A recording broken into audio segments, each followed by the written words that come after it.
नमस्कार, FTV हिंदी में आप सभी को स्वागत।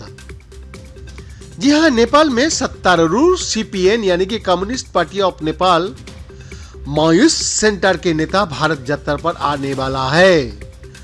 नेपाल के माओवादी नेताओं ने इस बात की पुष्टि की है कि ये यात्रा भारत में सत्तारूढ़ भारतीय जनता पार्टी के निमंत्रण पर हो रही है। ऐसे रिपोर्ट भी आई थी कि पिछले हफ्ते बीजेपी अध्यक्ष जगत प्रसाद नड्डा ने दिल्ली में खुद ही इस बारे में सार्वजनिक रूप से जानकारी दी थी। इस रिपोर्ट के मुताबिक जेपी नड्डा ने नेपाली नेताओं की भारत यात्रा के बारे में ये बयान 12 अलग अलग देशों के राजदूतों और उपायुक्तों के साथ अपनी बातचीत के दौरान दिया था।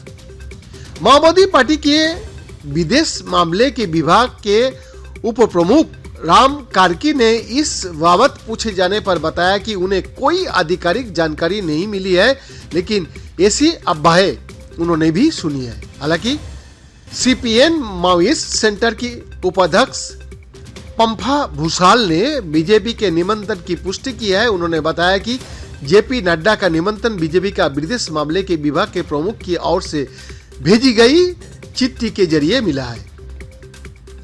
हालांकि ये यात्रा कब होगी इसके बारे में अभी तक कोई फैसला नहीं हुआ है। पंपा भूसाल के मुताबिक ये अगस्त के पहले हफ्ते में हो सकती है।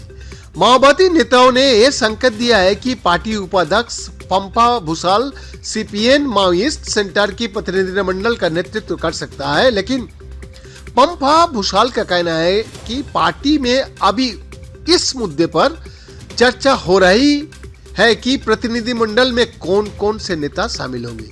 उन्होंने बताया कि प्रतिनिधिमंडल में 5 से 6 नेता शामिल हो सकता है। कुछ माओवादी नेताओं के अनुसार इस यात्रा के लिए जिन लोगों के नाम पर चर्चा हुआ है उनमें चक्रपाणी खनाल, रामेश्वर राय यादव और सत्य पहाड़ी प्रमुख है।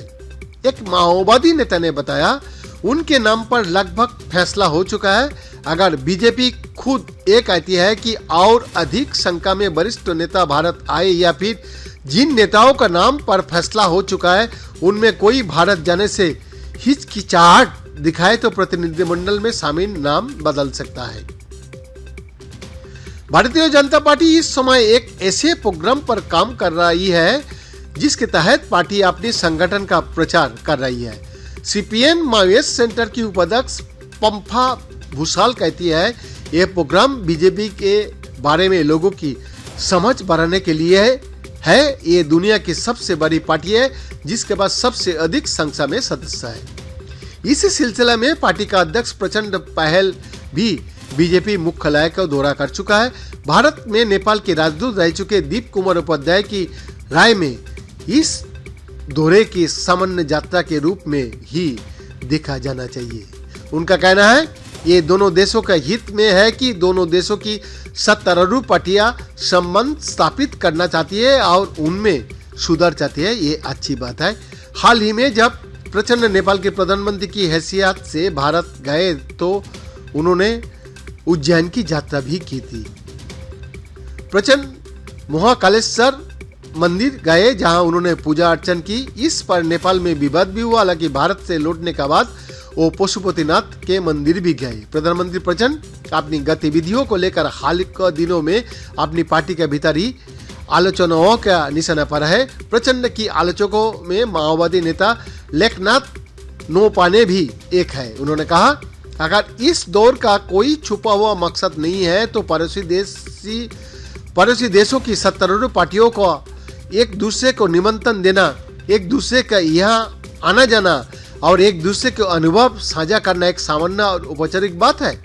लेकिन अगले ही पल वो तंज भरे लहजे में कहता है शायद ऐसी परिस्थिति इसलिए भी पैदा हुआ है क्योंकि हमारी पार्टी की जो विचारधारा है वो कमजोर पड़ रही है। वैद्यनाथ दास का report FTV Hindi, Delhi, India.